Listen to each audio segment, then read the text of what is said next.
You must want to know what the accuracies are in the TV show The Tudors, so let's get into it. Okie dokie, so I found some very cute ones in this episode. Episode 9 is a scene where Anne mentions her very first motto, and this is a very raunchy scene where Henry VIII is supposed to find this ribbon somewhere on her body. I doubt very much that she revealed it to him this way, but yes, her very first motto was, "This is how it's going to be, let them grumble." And of course this didn't go down very well, because not only did the public hate her, but quite a few nobles also did not like Anne Boleyn. It took literally years to get the annulment, so I think she felt a bit silly after a while and changed it to the most happy, and this is also mentioned in this TV show. And then there's also a charming scene where Henry VIII basically screams in Catherine of Aragon's face and says, "So you a fucking virgin, that is not the point." I add this to the accuracies because while that delivery is probably not right, it is true that her not being a virgin is not the point. That is just the excuse that Henry VIII used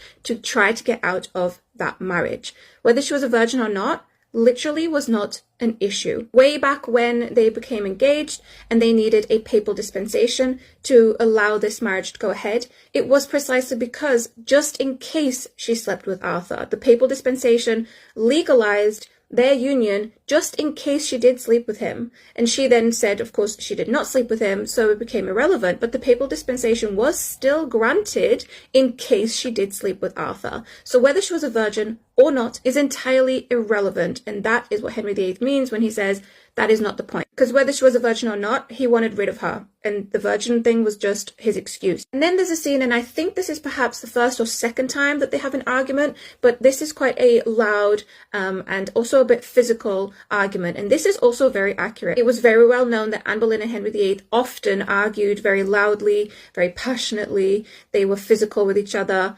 Yeah, it was just toxic. And there's also the accuracies of the political side of things, of course, where Thomas More makes it very clear to Henry VIII that he does not agree with what the king is doing. He just does not agree with the annulment whatsoever. It is also true that Campeggio again and again and again tried to delay the court process and everything to do with this annulment. And Thomas Wolsey's fall from grace continues to be shown, and this is also very accurate. And actually I thought this was shown very well, because Henry VIII is shown being really pissed off with him, and then the next minute he's all buddy-buddy with him and saying, "No, you're okay, we're best friends." And then the next minute he's arrested. And that is precisely how Henry VIII dealt with a lot of the people who he was falling out with. He would make his annoyance clear, and then he'd backtrack and say, "No, we're good, we're okay," and make them feel comfortable. And then he would swoop and arrest or behead or whatever the hell he felt like doing.